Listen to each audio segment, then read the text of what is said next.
მოგესალმებით ძვირფასო ტელემაყურებლებო, თქვენ წინაშია გადაცემა ამბები ღმერთსა და ადამიანებზე და მე კი მისი წამყვანი და პროდიუსერი თამარ ცქიტიშვილი ვარ.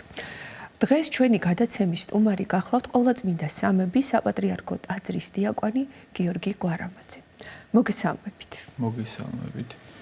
უღმეს მადლობას მოგახსენებთ მამა გიორგი მობრძანებისთვის და მინდა რომ ჩვენი ტრადიციული კითხვით დავიწყოთ. ყველანი ჩვენი ბავშვობიდან მოვდივართ. ამიტომაც ყველაზე ძვირფასი თუ კი რაიმე გვაქვს ადამიანებს თუ კი ემოცია ჩვენ ცხოვრებაში რომელიც გვენატრება ალბათ ბავშვობას უკავშირდება. თქვენ როგორი ბავშვობა გქონდათ? პირველ რიგში მინდა რომ მადლობა გადაგიხადოთ აქ მოწვევისთვის თქვენ და თითოეულ ამ გუნდის წევრს, ვინც ამ გადაცემაზე მუშაობს. ბავშვობა ჩვენთვის ძალიან მნიშვნელოვანი პერიოდია თითოეული ადამიანისათვის. პირველ რიგში ალბათ გავამახვილებ ყურადღებას, როდის დავიბადე და შემდეგ ქრონოლოგიურად მივყვები როგორ განვითარდა მე ყველაფერი. დავიბადე 1993 წელს შედარებით გაჭირვების პერიოდში, მაგრამ ძალიან მნიშვნელოვანი იყო ის, რომ ჩვენ ცხოვრებაში ყოველთვის იყო ოჯახი. ვარ მრავალშვილიანი ოჯახიდან, 5 დედმამიშვილი ვართ ოჯახში, 4 ძმა ვართ და 1 დაიკო ყავს. ამიტომ ყოველთვის მხიარულად ვიყავით ხოლმე ოჯახში, ყოველთვის რიამული იყო, ყოველთვის იყო ცელქობა და მსგავსი გამოხატულებები, რაც ბავშვებს ახასიათებთ. ამიტომ ჩემი ბავშვობა უკავშირდება ამ თან დადებით ემოციებს, ასევე უკავშირდება სოფელს, რომელიც შიდა ქართლის ტერიტორიაზე მდებარეობს, რომლის სახელიც არის ტეზერი და ჩემს ბავშვობის წლებს ძირითადად ზაფხულის პერიოდს ვატარებდი იქ ჩემს მეგობრებთან ერთად, როგორც ჩვენი ოჯახი ჩადიოდა ხოლმე იქ ზაფხულობით და ატარებდა მთელ ზაფხულს და ბედნიერ დღეებს და დასამახსოვრებელ მომენტებს იძენდა, ასევე ჩამოდიოდა მრავალი ბავშვი ჩვენთან ერთად და ჩვენ ცხოვრებაში არის ძალიან ბევრი გასახსენებელი მომენტი, რომელიც უკავშირდება სოფელს, რომელიც არის ძალიან მნიშვნელოვანი ჩვენთვის და რომელიც არის შემდეგ უკვე ადამიანის ცხოვრებაში მამოტივირებელი, რომ ეს ბედნიერი დღეები, მომენტები და წუთები მქონდა, რომელიც გასახსენებლად ძალიან ძვირფასია. მამა გიორგი, ვინ გელოდებოდათ სოფელში? განსაკუთრებულად მნიშვნელოვანია ხოლმე ის სახლი, სადაც ბებია ბაბუა ელოდებიან შვილიშვილებს. ჩემი ბავშვობიდან მახსოვს ბებია, რომელიც დღემდე ცოცხალია და დიდი როლი შეასრულა ჩემ ცხოვრებაში, რომელსაც აღნიშნავ შემდეგში. ეს არის მამის დედა და ასევე მახსოვს ბავშვობიდან დედის მამა. ორივე მათგანი ძალიან ძვირფასი იყო ჩემთვის, იმიტომ რომ მეორე ბებია და პაპა არ მახსოვს ბავშვობიდან, რადგან მალევე გარდაიცვალნენ ისინი, ხოლო ის პიროვნებები, რომლებიც უკვე დავასახელე, იყვნენ ჩემთვის მაგალითნი. ბებია ყოველთვის მხვდებოდა ხოლმე შემდეგნაირად, როგორც შვილიშვილებს ხვდებიან, რომ ზრუნავდა ჩვენზე, გვიცხოვდა ხაჭაპურებს და სხვა გემრიელ საჭმელებს გვიკეთებდა შვილიშვილებს და ზრუნავდა ჩვენზე, ხოლო პაპაზე მინდა აღვნიშნო, რომ ის იყო ხის ხელოსანი. და მან მასწავლა თუ როგორი მნიშვნელოვანია ადამიანისთვის ის, რასაც აკეთებს. პაპა იმდენად გულმოდგინებით აკეთებდა თავის ნებისმიერ ნაკეთობას, ისე გულმოდგინებით თითოეულ დეტალს მიუყვებოდა და უყვარდა ის, რომ ამითი ვისწავლე მე, რომ შრომა არის ძალიან მნიშვნელოვანი და რაც გიყვარს, იმის კეთება კიდევ უფრო მნიშვნელოვანია ადამიანის ცხოვრებაში და ეს ყველაფერი უნდა აკეთო გულით. ბებიას რაც შეეხება, ბებია ჩემთვის არა მარტო ბებია იყო, არამედ მასწავლებელიც. ის იყო დაწყებითების მასწავლებელი და ყოველთვის მის გვერდზე ვიყავი. ჩამჭიდებდა ხელს დილიდან წამიყვანდა სკოლაში. ორ კლასს ასწავლნი და ერთი იყო გახანგრძლივებული ჯგუფი, რომელიც დილის საათებში მიმდინარეობდა მათი სწავლის პროცესი და შემდეგ უკვე მეორე ჯგუფი, რომელიც მეორე პერიოდში მიმდინარეობდა შუადღიდან დაახლოებით.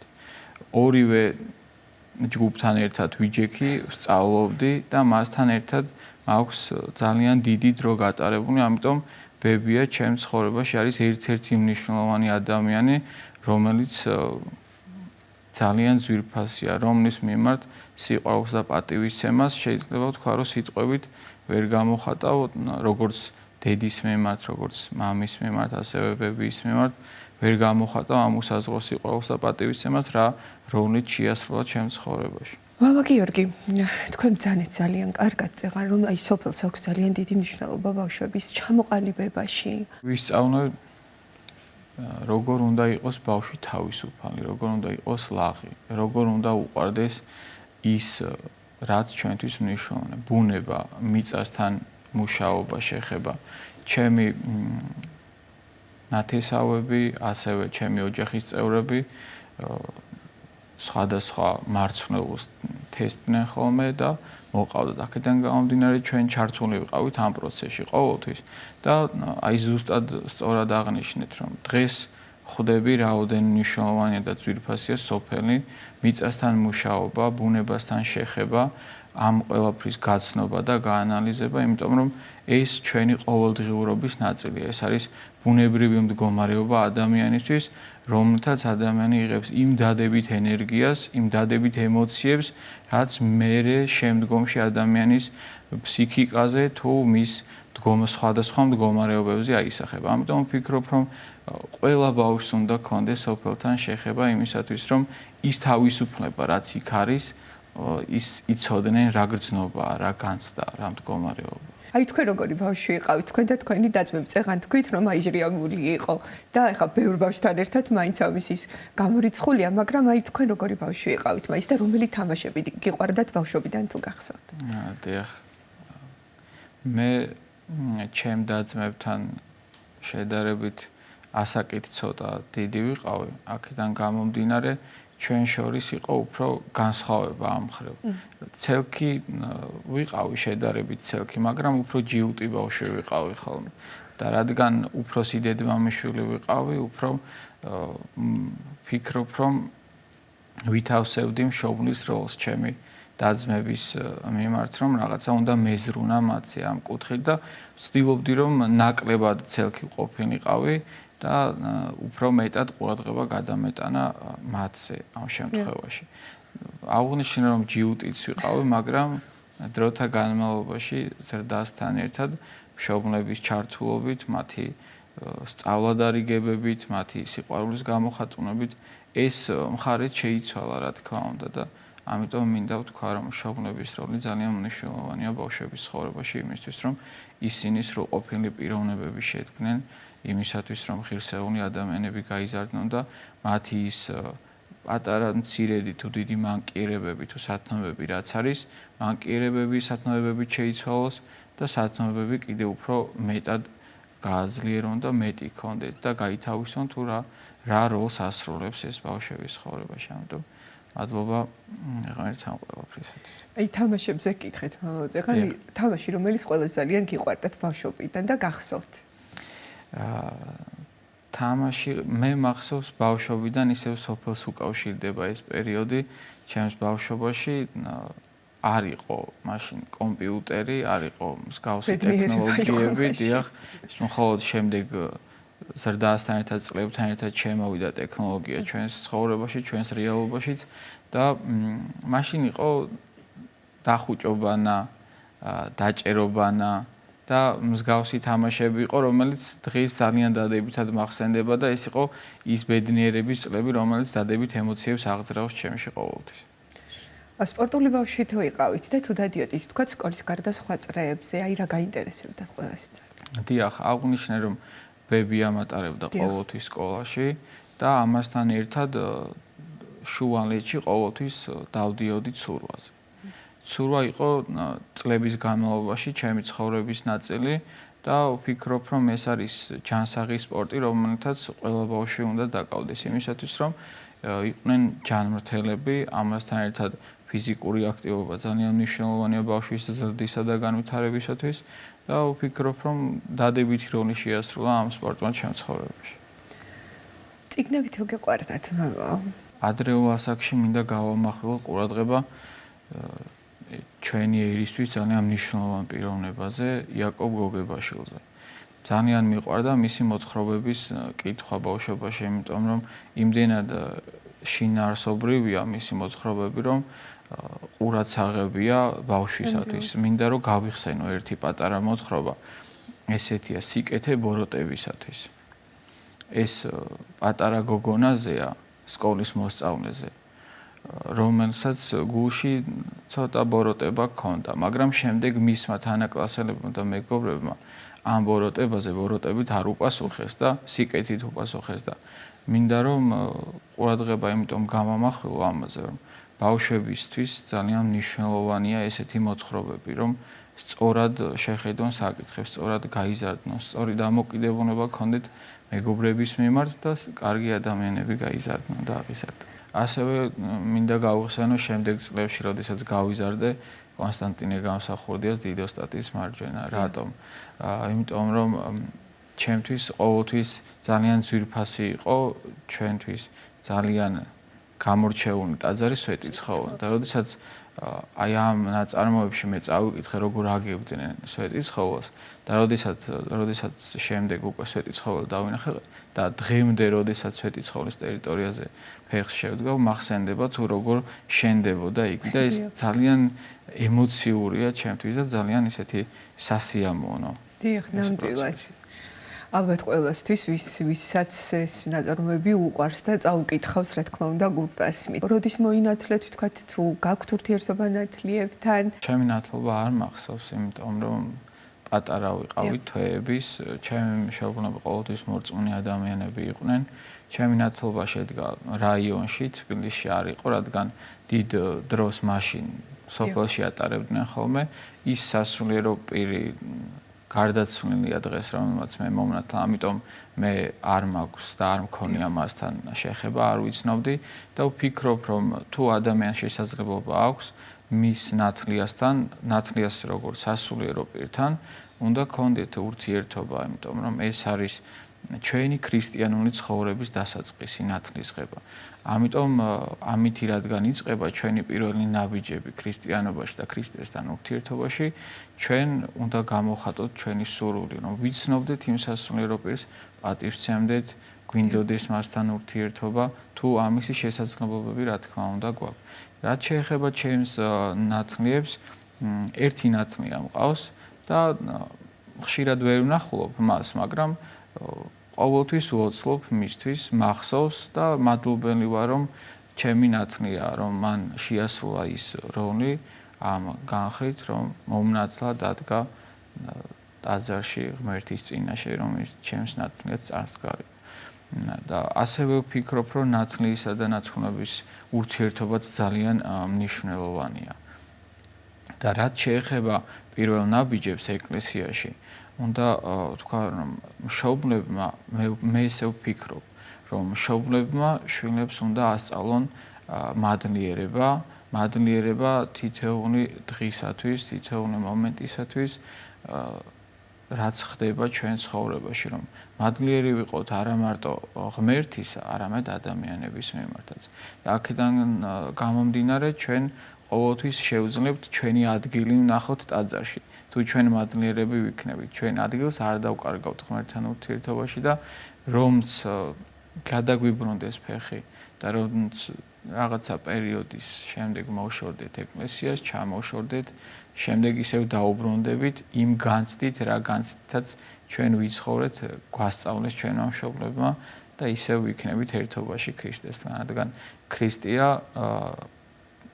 სიცოცხლე, როგორც თვითონ ბრძანებს სახარებაში, მე ვარ გზა ჭეშმარიტება და სიცოცხლე და ეს სიცოცხლე უნდა გავატაროთ მაცხოვართან ერთად, ჩვენს უფალთან ერთად იმისათვის, რომ ვიყოთ ბედნიერები. ნამდვილად, მადლობა დიდი. მამა გიორგი, თქვენ როგორ მიიღეთ სასულიერო პირობის გადაწყვეტილება? იქამდე კი ძალიან მაინტერესებს, აი, როდესაც სკოლაში სწავლობდით, თუ გქონდათ, თქვათ, გამორჩეული, აი, მიზნად დასახული პროფესია, რომლისთვისაც გინდოდათ, რომ გაიცხოვრათ, რომელიც გინდოდათ, რომ შეგესწავლოთ, თუ პირდაპირ სასულიერო პირობაზე. დაიწყეთ ფიქრი.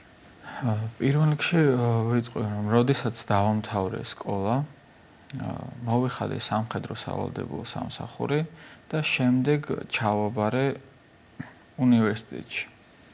მენეჯმენტის განხრით და როდესაც დავასრულე და ამ განხრით მუშაობდი, მუშაობის პროცესში მივხვდი, რომ ჩემი ცხოვრება ეკუთვნოდა ეკლესიას, ჩემი ადგილი იყო იქ, ჩემი სურვილი იყო ესეთი. მე დავიწყე ამისთვის ნაბიჯების გადადგმა და ღმერთი შემეწია ამ ყველაფერში და დღეს ვარ იქ, სადაც ვარ და ამისთვის მადლიერი ვარ უფლისა. რაც შეეხება ყოველთვის მინდოდა თუ არა სასულიერო პირობა, დასაწყის ეტაპზე მინდოდა გამოსულიყავი ფოტოგრაფი. ამისთვის შევიძინეთ ფოტოაპარატიც, ვიღებდი სხვადასხვა ფოტოებს, რამდენიმე ადგილას დაიბეჭდა კიდეც ჩემი ფოტოები.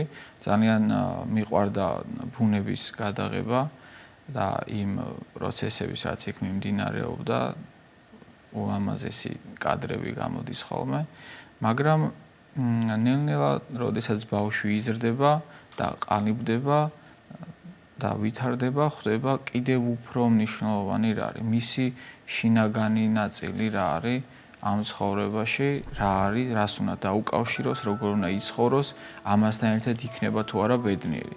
აი მე ჩემი ბედნიერება სასულიერო პირობაში ვიყო. მამა გიორგი, თქვენმა ოჯახმა როგორ მიიღო ეს? მაინტერესებს და თქვენი ოჯახიდან, აი თქვენი და-ძმებიდანაც ხომ არ არის ვინმე თქვენს გზაზე დამდგა? ჩემი ოჯახის წევრები დადებითად შეხვდნენ, რა თქმა უნდა, და ბედნიერები იყვნენ და არიან დღემდე, რომ მე ამ გზაზე დავდექი, რადგან როგორც ვახსენე, მამა სასულიერო პირია და ასევე სხვა ოჯახის წევრებიც დედა ეკლესიის წევრები არიან და ამიტომ დღემდე ბედნიერები არიან ამ ყოველივესთვის. მყავს ერთი ძმა, რომელმაც დაამთავრა სასულიერო სემინარია და ღმერთის ნებით თუ ღმერთი ინებებს, მომავალში შეიძლება ისიც დაადგეს ამ გზას. თქვენ ბრძანდებით დიაკვანი ყოვლადწმინდა სამების საპატრიარქო ტაძრის.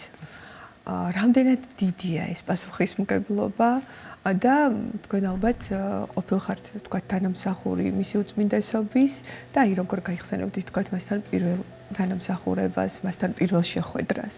როდესაც მაკურთხეს, მინდა რომ შევეხო კურთხევის დღეებსაც და თქვენ როდესაც გავიარე კომისია.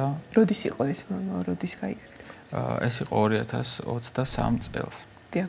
როდესაც გავიარე შესარჩევი კომისია, სადიაკვნე და დადებითი პასუხით წამოვედი, რომ შესაძლებელი იყო ჩემი კურთხევა, ამისთვის მინდა დიდი მადლობა უთხრა ჩვენს უწმინდეს და უნეტარეს პატრიარქს ილიამ მეორეს, ასევე მის მოსაყდრეს მეუფეშიოს და სხვა წევრებს კომისიისას, მეუფეებს და მამა მიქაელს, რომელიც ამ კომისიის წევრია, იმ წვლილისათვის და იმ დადებითი პასუხისათვის, რაც მითხრეს და რის შემდეგაც უკვე ჩემი ცხოვრება დაიწყო სასულიერო პირობის. ასევე მადლობა მინდა უთხრა მიტროპოლიტ ანდრია გვაზავას, რომელმაც მაკურთხა და ჩემი ხელდასხმა აღასრულა და შევეხოთ იმ მომენტს, როდესაც პირველად ნახე პატრიარქის ამებაში. ეს იყო აღდგომის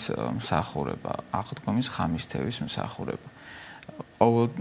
ერთი მომენტით მახსოვდა ხოლმე ყოველთვის პატრიარქი ჩემს ცხოვრებაში. მაშინ ვიყავი 12 წლის.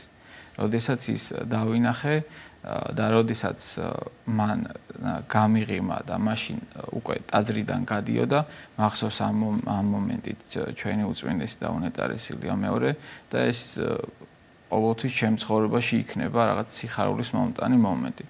და როდესაც დავდექი როგორც სასულიერო პირი წმინდა სამების საკათედრო ტაძარში და მოვძანდა ჩვენი პატრიარქი, ჩემი სიხარულს საზღვარი არ ქონდა, იმიტომ რომ მახსოვდა ბავშვობის ის შეხვედრა და უკვე მასთან ერთად ვიდექი მსახურებაზე. ეს იყო ისეთი ბედნიერება, რომელიც შეიძლება მომენტში ვერ გადმოსცე სიტყვებით და მადლიერი ვიყავი ღმერთის და დღემდე რომ მისი უწმინდესობის კურთხევით ვარ სასულიერო პირი და მასთან ერთად არაერთ მსახურებაზე მდგარ ვარ და ერთად გვიგიდებია ღმერთი.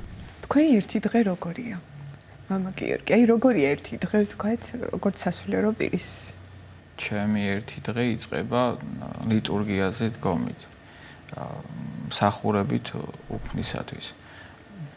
და ის დღე, რომელიც წირვით იწყება, ადამიანისთვის არის ყველაზე ბედნიერი, რადგან უფალთან ერთად იწყებ ამ ყველაფერს და მე ვფიქრობ, ეს არის ძალიან დიდი ბედნიერება. ეს არის ისეთი დღეები, რომელსაც ვერ შეცვლი, რომელთაც რამ მდგომარეობითაც უნდა დაიწყოს ყველა ადამიანის ცხოვრება.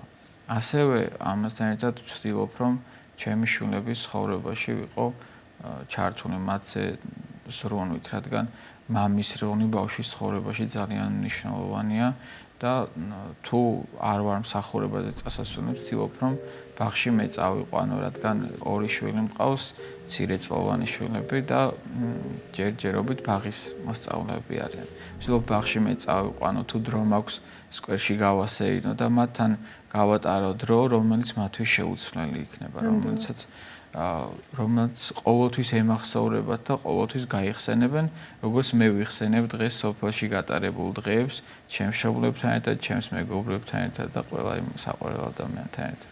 როგორც აღნიშნე, ორი შვილი მყავს.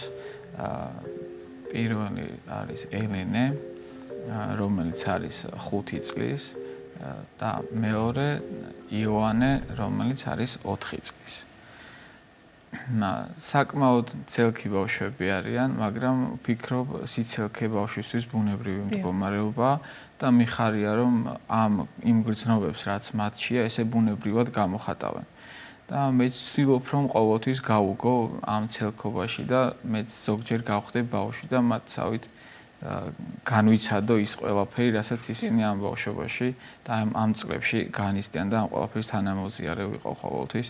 მეც იოანეს მოსწონს ფეხბურთი, როგორც ბიჭს მოსწონს, დიახ, ფეხბურთი უყვარს. ყავს ესეთ ამორჩეულად ქართველი ფეხბურთელებიც, საზღვარგარეთ ყოფილი ფეხბურთელებიც და ასახელებს ხოლმე. მიუხედავად იმისა, რომ პატარაა, მაინც დიდი სურვილი აქვს და ამიტომ ჩართულია სულ ამ ფეხბურთის მომენტებში, უყურებს კიდევაც ზოგჯერ ფეხბურთს და მიხარია, რომ სპორტით დაინტერესებულია. ელენეს რაც შეეხება, ელენეს ძალიან უყვარს ხატვა. ხშირად აფერადებს, ხშირად ხატავს, ძალიან გახსნილი ბავშვი, უყვარს იმ გრძნობების გამოხატვა, რაც აქვს, ხშირად ეუბნება თავის ბებიებს და პაპებს, ასევე მშობლებს, როგორ უყვარს ძალიან ჩახუტება და უყვართ იმ გრძნობების გამოხატვა, რაც ბავშვებში ბუნებრივად უნდა იყოს. და ყველა ბავშვს უსურვებ, რომ ბედნიერები იყვნენ, მშობლებთან ერთად გაატარონ ბევრი დადებითი დრო და უფალი იყოს მათ ცხოვრებაში. ჩემი მეუღლე არის ანა სურმავა, რომელიც არის აფხაზეთიდან. მახსოვს, მინდა აღვნიშნო, რომ მახსოვს მისი დანახვის დღეც, ის განცდა, ის მომენტიც და ამიტომ ვფიქრობ, რომ ის არის ჩემი განუყოფელი ნაწილი ცხოვრების. იმ ერთობაში, რა ერთობითაც გვაკურთხებს მოხდელი ჯვრისწერისას. და მის პროფესიას რომ შევეხოთ, ის არის მასწავლებელი და ასწავლის წმინდა გიორგის სახელობის სკოლაში და ცდილობს, რომ ბავშვები აღიზარდონ სწორად, მიეცეს მათ განათლება, ჩამოყალიბდნენ პიროვნებებად და იყვნენ ღირსეული ადამიანები თავისი ქვეყნისა და ასევე ღმერთის. მამა გიორგი, ძალიან დიდი მადლობა თქვენი საინტერესო საუბრისთვის და ბოლო კითხვას დაგისვამთ. როგორ შეაფასებდით გზას, აი ამ გზას, რომელსაც ტაძრისკენ სავალი გზა ქვია. თქვენთვისაც პირადად და ზოგადად ადამიანებს რას უსურვებთ იმ ადამიანებს, რომლებიც თქვა ცდილობენ რომ აი ამ გზას დაადგენ. ყველა ადამიანის ცხოვრებაში უნდა იყოს ღმერთი. ღმერთი არის იმედი, რომელიც ყოველთვის გაამართლებს ამ სასოებას, რომელზეც დაამყარებს ადამიანი. და ამიტომ ვფიქრობ, რომ მათი ფიქრი დადებითად უნდა წარიმართოს და გადადგან ნაბიჯები ღმერთისაკენ, ტაძრისაკენ. და ამ ერთობაში იყვნენ, როგორც აღნიშნე საუბარში, რადგან როგორც ღმერთი ჩვენ გვასწავლის სახარებაში და ისე ვთქვი, ის არის გზა და ჩვენ გვაქვს ამ ქვეყანაზე მომნების შემდეგ გასავნელი ეს გზა და თუ ღმერთთან ერთად გაატარებენ ამ გზას, ისინი იქნებიან ბედნიერები. მათი ცხოვრება იქნება სიხარულით სავსე და ბევრი იმ კეთილი მომენტით დატვირთული, რაც ადამიანისთვის ძალიან მნიშვნელოვანია. ამიტომ ვუსურვებ, რომ არ შეიკავონ თავი, იდგნენ ეკლესიაში, ემსახურონ ღმერთს, ადიდონ იგი და ღმერთი ყოველთვის მოწყალე იქნება მათ მიმართ. უღმესი მადლობა. დღეს ჩვენი გადაცემა ამით დასრულდა. ჩვენს მაყურებელს კიდევ ერთხელ შევახსენებ, რომ დღეს ჩვენთან სტუმრად იმყოფებოდა ყოვლადწმინდა სამების საპატრიარქო ტაძრის დიაკვანი გიორგი კვარამაძე. გემშვიდობებით.